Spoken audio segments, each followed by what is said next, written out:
बहन हमारे लिए रो रही हैं, मेरे पास फ़ोन आता है रोने का। रात को एक बहन हमारी रोते रोते आई है बहुत दूर से। अब मैं क्या बताऊँ आप लोगों को,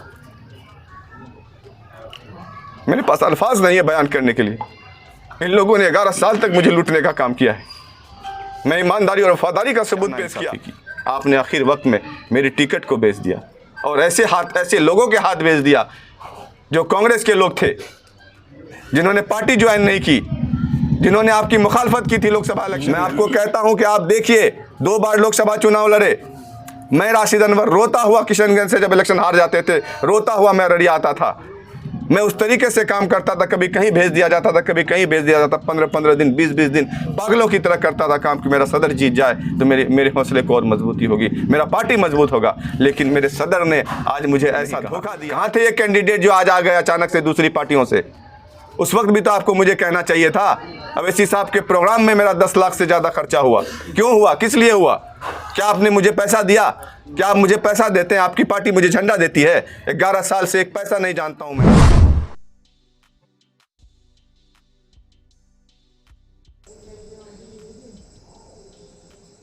दोस्तों, आप सभी को मालूम होगा कि AIMIM पार्टी ने अररिया विधानसभा सीट किसी और के नाम टिकट कर दिया।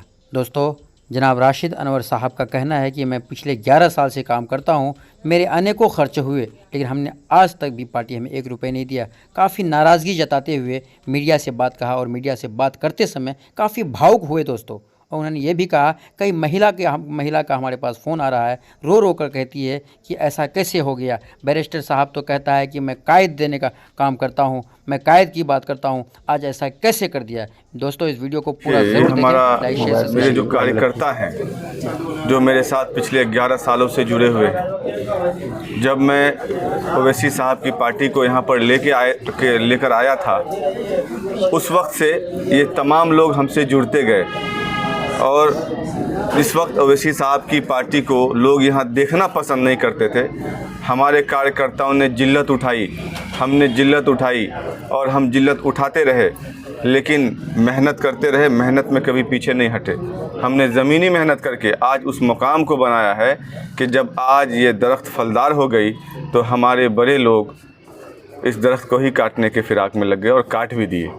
मैं पूछता हूँ ऑल इंडिया मजलिस इत्तेहादुल मुस्लिमीन के बिहार सदर अख्तर उल ईमान साहब से, मैं पूछता हूँ जनाब आदिल हसन आज़ाद साहब से, और मैं किसी तीसरे का नाम तो नहीं लूँगा क्योंकि मास्टर प्लानर यही दोनों हैं। ये लोग जो कहते हैं कि ओवैसी साहब का, बैरिस्टर साहब का फ़ैसला है, ऐसा है वैसा, कुछ नहीं है। एक बिहार सदर खुद ये फ़ैसला करता है कि मुझे क्या करना है, नहीं करना है। अगर ओवैसी साहब का फ़ैसला होता तो जनाब तौसीफ़ साहब का भी मामला चलता है ना। लेकिन इन लोगों ने माजिदुल हसन साहब जो मेयर हैदराबाद, उसके नमपल्ली के MLA हैं, उनको सिर्फ विधानसभा प्रभारी बनाकर छोड़ दिया गया। और पूरे बिहार में इन्होंने कहा कि मैं 100 सीट से ज़्यादा से लड़ूंगा। पूरे बिहार के लोग पागलों की तरह मेहनत करने लगे, तैयारी करने लगे, लेकिन नतीजा क्या आता है? 35 सीट पर आके रुक गए। आप कह रहे थे कि 40 के बदले 4 के बदले 40 लाऊंगा। जब आप 100 लड़ेंगे तब ना 40 लाएंगे। आप 35 लड़ रहे हैं। उस 35 में भी मुझे लगता है 6-7 जगह आपने नहीं लड़ा, 6-7 जगह आपने कैंडिडेट ही नहीं दिया है। अब ये गठबंधन आपने बनाया आज़ाद समाज पार्टी से। भाई, आज़ाद समाज पार्टी से आपने गठबंधन बनाया, अच्छी बात है, तो आपको पूरे बिहार में लड़ना चाहिए था, है ना। अब आप पहले बोलते हैं कुछ, बाद में करते हैं कुछ। खैर, उन सब बातों से मुझे कोई फ़र्क नहीं पड़ता है। ये प्रेस कॉन्फ्रेंस करने का ये मकसद ये है कि मैं आपके तमाम न्यूज़ चैनल के माध्यम से जनाब अख्तर उल ईमान साहब को ये पूछना चाहता हूँ कि मेरी गलती क्या थी, मेरा कसूर क्या था, कब हमने पार्टी का साथ नहीं दिया। 2016 से जब बिहार में पार्टी आई थी, 2015 में, 2016 में राशिद अनवर ने आपके दामन को थामा था। और उस वक्त जब आपको बिहार में कहीं लोग पूछ नहीं रहे थे, राशिद अनवर ने आपको 500 मोटरसाइकिल से रिसीव करके 100 किलो माला पहनाने का काम किया था। उस वक्त लोग हम पर हंस रहे थे। जो राहगीर जो थे, जो रास्ता चलते लोग थे, वो मेरी मजाक बना रहे थे मेरी बातों को, उस हरकतों को कि ये क्या कर रहा है, ये लड़का पागल हो गया है। लेकिन मुझे एतमाद था कि अवैसी साहब की पार्टी बिहार में मजबूती से काम करेगी और अख्तुल ईमान साहब के क़यादत में काम होगा। तो मुझे लगा कि अख्तुल ईमान साहब बहुत साफ़ और शफाफ इंसान हैं।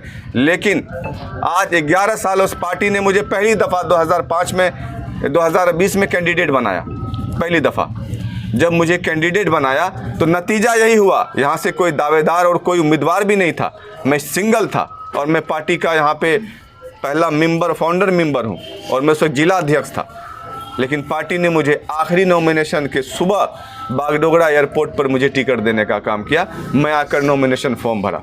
अब मैं ये कहता हूँ कि एक तरफ आबिदुर रहमान साहब जो प्रेजेंट एमएलए भी थे और कांग्रेस के उम्मीदवार थे, उनके वालिद साहब ये मिनिस्टर रह चुके हैं। दूसरी तरफ शगुफ्ता अजीम साहिबा जो जेडीयू और बीजेपी गठबंधन की कैंडिडेट थी, वो 20 साल से जिला परिषद अध्यक्षा रही हैं और उनके ससुर जी भी मंत्री रहे हैं। वहीं पर तीसरी तरफ राशिद अनवर MIM से था। मेरा कोई फैमिली बैकग्राउंड, पॉलिटिकल बैकग्राउंड नहीं है, लेकिन मैं मजबूती से चुनाव लड़ा।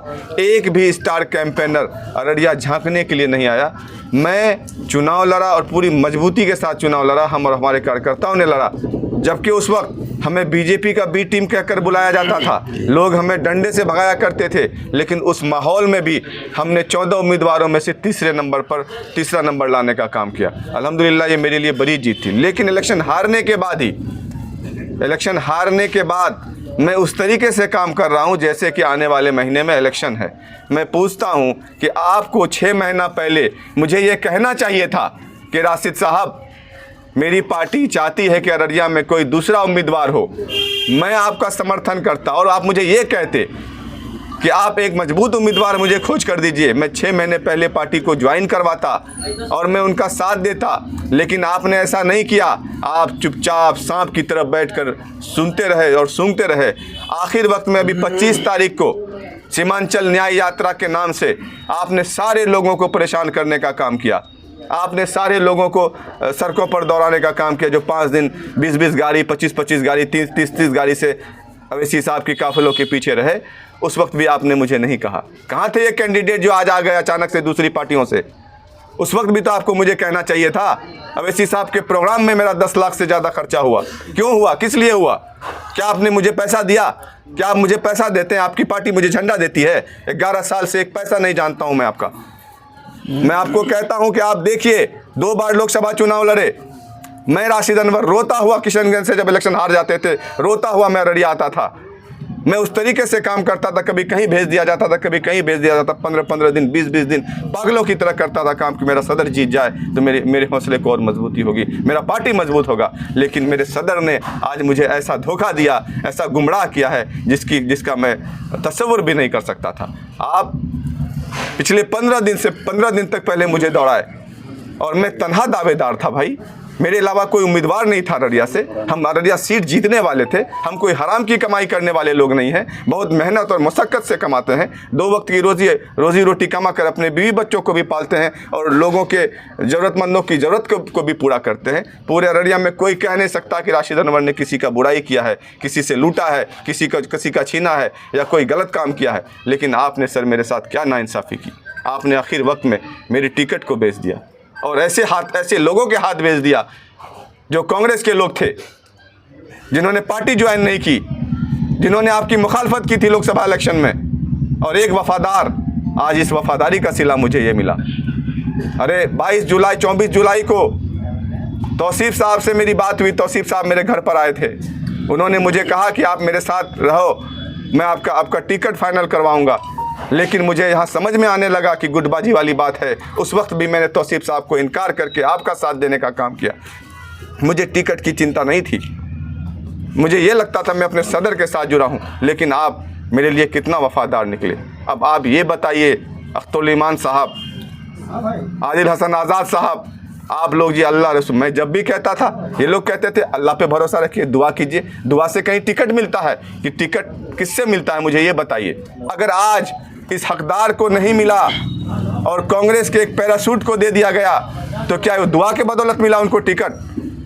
मैं पूछता हूँ जनता से, अपने लोगों से, क्या दुआ के बदौलत उनको टिकट मिला?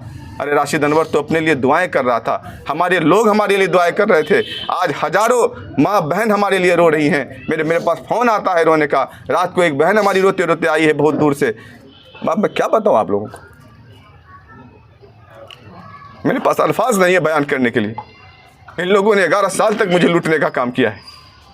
मैं ईमानदारी और वफादारी का सबूत पेश किया, लेकिन इन लोगों ने मेरे साथ इतना बड़ा धोखा किया, मैं इसकी उम्मीद नहीं कर सकता था।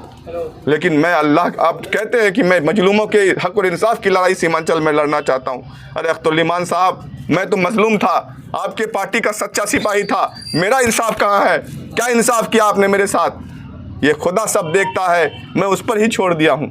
जो फैसला करेगा वो वही रब करेगा मेरा, इंशाअल्लाह ताला। आपके ये कारनामे, आपने जो मेरे साथ किया है, आज मैं शुक्रगुजार हूँ पूरे बिहार, पूरे हिंदुस्तान के लोगों का, ऐसे लोगों का जो मेरा साथ दे रहे हैं, जो मेरे मुखालिफ भी थे कभी, उन्होंने भी मेरे लिए रोया है, वो भी मेरे लिए दुआएँ कर रहे हैं, वो भी फ़िक्रमंद हैं। आप तमाम लोगों के, मैं आज जो यहाँ पे मेरे लोग आए हुए हैं, मेरे पास अल्फाज नहीं है कि मैं इनको क्या बोलूँ। मेरे अल्फाज ख़त्म हो चुके हैं, मेरी तवानाई ख़त्म हो चुकी है। मैंने अपने हौसले को हार दिया। मुझे उम्मीद नहीं थी कि ये ऐसा मेरे साथ हो सकता है, लेकिन ये अचानक से मेरे साथ हो गया। तो मैं अब अपने लोगों से राय मशवरा करूंगा। मेरे लोग मुझे जो कहेंगे, मैं अपने लोगों की बात को अमल पे लाऊंगा। क्या पार्टी में अभी आप बने हुए हैं या पार्टी रिजाइन दे रहे? अभी तक हमने इस्तीफ़ा नहीं दिया है जी, अभी तक हमने इस्तीफ़ा नहीं दिया है। लेकिन आप देखिए कि अब आखिर वक्त है नॉमिनेशन का। अब मैं अगर चुनाव, मेरे लोग अगर कहेंगे कि चुनाव लड़ना है, तो मुझे तो इस्तीफ़ा देना होगा ना। अभी मोटी बात अगर करें तो क्या सामने आ रही है अब तक? बात सामने ये आ रही है कि एक आदमी, सिंगल आदमी, तन्हा आदमी 11 साल से आपके पार्टी का झंडा को उठाया। 3 करोड़ से ज़्यादा खर्चा किया 11 साल में आपकी पार्टी के लिए। आपने अलग अलग मुख्तलिफ राज्यों में मुझे भेजा। क्या आपने कभी मुझे एयर टिकट दिया था? क्या आपने मुझे बस का किराया दिया था? क्या आपने मुझे होटल में रहने के लिए खाना दिया था? क्या दिया था आपने? अरे हमारा अपना पैसा था, अपना जान था, अपना माल था। हमने कुर्बानी करके, मेहनत करके ये सब कमाया। और आज अररिया जब मजबूत हो चुकी थी, आज हम एमएलए बनने लायक हो गए थे, आपकी पार्टी को जिताने लायक हो गए थे, तब आपने हमारा टिकट किसी और के हवाले कर दिया। और चुनाव के दौरान ये देखा जाता है कि जब लोगों का पार्टियों से टिकट कटता है तो दूसरी पार्टी से ऑफर आता है। ऐसा कोई ऑफर अब तक है? मेरे पास बहुत सारी पार्टियों का ऑफ़र है, लेकिन मेरे जो लोग हैं वो मुझे चुनाव लड़ने बोलेंगे तो मैं लड़ूंगा, नहीं लड़ने बोलेंगे तो नहीं लड़ूंगा। किसी पार्टी से बोलेंगे तो पार्टी से लड़ूंगा, निर्दलीय बोलेंगे तो निर्दलीय लड़ूंगा। मैं अपने कार्यकर्ताओं के बदौलत यहाँ तक पहुँचा हूँ। मेरी कोई भूमिका इसमें नहीं है। मेरे कार्यकर्ता से मैं हूँ, मुझसे कार्यकर्ता नहीं है। मेरे लोग मुझे जो मशवरा देंगे, मैं उनके मशवरे पर पूरा अमल करने की कोशिश। सर, ये आपके टिकट कटने के बाद उधर एमआईएम की तरफ से कोई शीर्ष नेतृत्व से कोई बातचीत? कोई बात नहीं, कोई फ़ोन कॉल नहीं, कुछ नहीं। उन्होंने तो फ़ोन उठाना बंद कर दिया सर। 3 दिन से उन्होंने रिप्लाई करना, मैसेज का रिप्लाई करना बंद कर दिया। आपके बहुत से चाहने वाले अभी भी कह रहे हैं कि अभी भी कोई उम्मीद हो सकती है, तो आप जो आखिरी डिसीजन है क्या है? क्या उम्मीद की किरण बची है या कुछ फाइनल हो चुका है? देखिए, अल्लाह के हाथ में सब कुछ है। अल्लाह तो हर चीज़ पर काबिल कुदरत है, वो कुछ भी कर सकते हैं। मैं अल्लाह ही के ज़ात पर यकीन करता हूँ और ज़मीन पर किसी पर एतबार नहीं है अब मुझे, चाहे वो कोई भी हो। मेरे साथ जो धोखा हुआ है ना, मेरे एतमाद को इन्होंने तोड़ने का काम किया है। अल्लाह की ज़ात से यकीन है, उम्मीद है। अल्लाह ने अगर कोई रास्ता निकाला तो बेशक देखा जाएगा। चलिए, ठीक है, शुक्रिया।